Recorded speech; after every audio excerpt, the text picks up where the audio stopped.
compound interest this time. In the previous video, we looked at simple interest. Compound interest, as we talked about in the initial introductory video, the interest for a subsequent year, say year 2, takes into consideration the end bank balance at the end of year 1, and so on and so on. So the interest over time compounds. And we have our compound interest equation here on the left-hand side, so it's a little bit different to the simple interest equation. The main differences are there's this fraction in the bracket, and also we have a power here as well. And let's just talk it through it. So the future value, which is the value in the bank account at the end of the period of time, however long that money is invested for, is equal to the present value, which is the initial deposit amount, multiplied by 1 plus the annual interest rate as a decimal, that's important,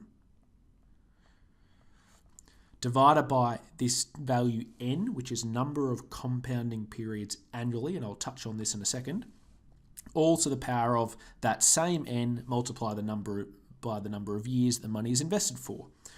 So let's talk about this n, and I'm going to reference my example question here on the right. John invests $600 into a compound interest bank account for 5 years. This is very similar to the previous video. However, it's compound interest earning an annual interest rate of 6%, compounding monthly. So in this case here, our n will equal 12. And you may be asking why. If it compounds monthly, the number of compounding periods in a year will be 12 because there's 12 months in a year. If this said quarterly, my n would equal 4. If this said annually, my n would equal 1, and so on. So the other information that we know, our present value is equal to 600. That was the initial deposit amount. My term is equal to 5 years, and my annual interest rate is equal to 6%, which is also, as a decimal, 0.06.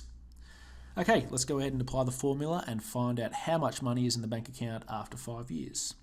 So future value is equal to 600 multiplied by 1 plus 0.06, that's the annual interest rate, divided by 12, all to the power of n times t, so 12 times 5.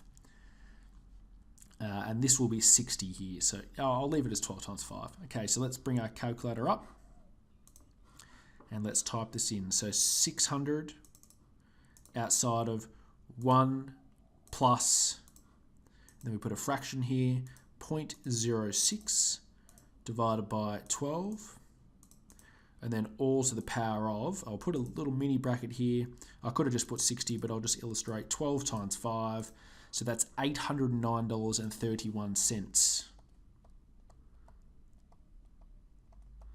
And that is the amount of money that's in the bank account at the end of 5 years for this compound interest bank account. And that differs from the previous question that I believe from memory was about $780. So you can see that compound interest, as usual, produces a better result if the interest rate remains the same and the time remains the same. And that is the end of the compound interest question.